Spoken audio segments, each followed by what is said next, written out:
여러분 안녕하십니까. 금요일날 저녁에 보내드리는 특집 인터뷰입니다. 연일 보내드리는 인터뷰를 보시는 분들마다 야, 정치판이 이렇게 돌아가고 있구나. 정말 우리가 모르는 새로운 사실들이 숨어 있었구나. 내가 이번 총선에서 뭔가 국민으로서 제대로 심판해야 되겠다라는 열기가 고조되고 있다는 것을 느낍니다. 오늘 여러분 정말 오랜만에 나오신 분입니다. 이재명 당대표가 제대로 하고 있는 것인지, 민주당에서 공천을 둘러싸고 내용이 있다고 하는데 그것의 본질은 무엇인지 설명을 듣고 싶지 않았습니까? 그래서 지금 경기도 안산에서 열심히 지역구를 갈고 있는 양문석 박사님을 모시고 정말로 지금 민주당이 안고 있는 문제가 실제 문제인지, 아니면 우리가 뭔가 착시 현상에 빠져 있는 것은 아닌지 오늘 소상하게 여러분들께 들려드리겠습니다. 양문석 박사 오셨습니다. 어서 오십시오. 안녕하세요. 오래간만입니다. 정말 오랜만에 스피드 나와주셔서 감사합니다. 아이고, 그래도 스픽서가 찾아주셔서 너무너무 좋고요. 네. 말을 뭐 감동을 해갖고 말을 더듬거리네. 그런 분이 아니신데 물무스를 묻혔는데 이게 물무스가 잘 안 먹는 애. 예, 어쨌든 뭐 제가 하고 싶은 이야기 너무 많지만 현장에서 뛰고 현장에서 끊임없이 달리고 있고, 그리고 현장에서 저녁을 두세 번씩 먹고 점심을 두세 번씩 먹으면서 그 사람들을 만나고 있는 상황에 있어서 밑바닥의 정서가 뭘까? 이런 부분들부터 해가지고 소상하게 또 그리고 질문 주시는 대로 제 생각을 거침없이 답할 수 있었으면 좋겠습니다.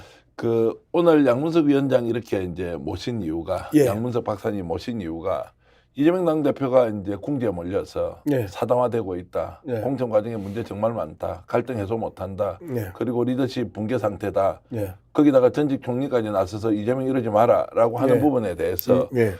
어떤 분으로부터 이 내용의 실제적 진실이 무엇인지를 좀 들어야 하는데 예. 막상 찾아보니까 없더라고요. 예. 역시 양문석 박사님이 무엇보다도 당내 사정을 잘 아시니까 예. 이 부분에 대해서 오늘 소상하게 설명을 해주시면 궁금증을 가진 많은 시청자들이 이것은 이것이었다라고 결론을 낼 수 있도록 일단 좀 잘 부탁을 드리겠습니다. 네, 첫 번째, 이재명 사당화 네. 논란 네. 실제 그렇습니까, 아닙니까? 자, 이재명 사당화 논란은 2년 전 전당대 직후부터 나왔던 이야기입니다. 이원욱, 조홍천 등에 의해서 끊임없이 이재명 사당화를 이야기를 했었고요. 그리고 사법 리스크 정말 침이 마르게 이야기를 했었습니다.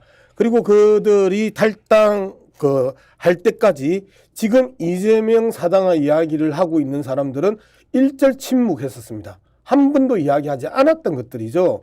그런데 지금 자신들이 공천에서 평가 하위 점수를 받고 탈당하거나 그 다음에 계속해서 자신이 하위 점수 받았다고 이재명 사당하고 끝까지 싸우겠다라고 폼을 잡는 사람들은 대부분 침묵했던 사람들이에요. 그리고 갑자기 없던 사당화가 등장을 합니까? 두 번째, 사법 리스크 그렇게 이야기했는데 왜 그러면 사법 리스크 이야기는 하지 않습니까? 끊임없이 사법 리스크를 노래를 불렀고 흘러간 옛노래의 후렴구절처럼 그렇게 사법 리스크 했던 사람들은 왜 지금은 사법 리스크에 대해서는 한마디도 이야기하지 않죠? 그런 측면에서 봤었을 때 지금은 말 그대로 시스템 공천에 있어서 정량적 평가와 정성적 평가라고 이야기하는데, 정확하게 이야기하면 객관적 평가와 주관적 평가입니다. 객관적 평가라고 하면 데이터를 가지고 하는 평가고요.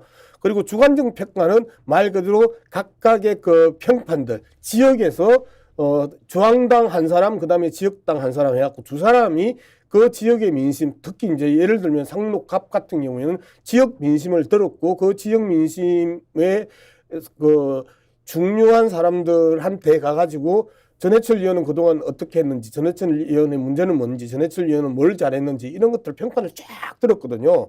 그런 평판들과 그 다음에 공간위에서 세 사람이 저는 이제 이 심사를 받았단 말이에요. 그러면 전해철 의원과 젊은 후보 한 명과 내가 양문석이 세 명이 앉아가지고 평가를 심사를 받았단 말이에요. 그래서 거기에서 이야기했던 게, 예를 들면 왜 안산시장 뺏겼냐라고 질문을 하고 거기에 대한 원인과 결과에 대해서 그리고 평가에 대해서 세 사람 다 답을 해요. 이러한 것들을 다 모아가지고 평가한 점수들이란 말이에요. 그런데 전해철 의원이 20%인지 10%인지 들었다 라는 부분 그 이야기가 아닙니다. 전해철 의원은 분명히 자기가 20% 안에 들지 않았다, 통보받지 않았다라고 이야기를 했고요. 지금 다른 사람들 이야기하는데 상록갑 예를 들면 그런 거라는 거죠. 그렇게 해서 평가를 했단 말이에요. 그러면 그 평가에 대해서 자신들이 알 것 아닙니까? 그리고 거기에 대해서 오히려 유권자들에게 그리고 지역 국민들에게 죄송합니다, 잘못했습니다, 제가 모자랐습니다 라고 이야기를 하는 게 올바른 태도지, 자기가 그 평가에 대해서 이재명 사당하라고 이야기하고 그러면 이재명 대표가 그걸 다 점수를 매기고 좀 평가를 해가지고 찍어내는 겁니까? 아니잖아요. 어떤 근거도 없잖아요. 스픽스는 말하는 언론입니다. 대세는 유튜브, 그중에서 스픽스. 좋아요, 댓글, 구독, 알림 설정. 여러분이 저희를 사랑해 주시고 우리가 여러분을 사랑하는 4가지 방법입니다.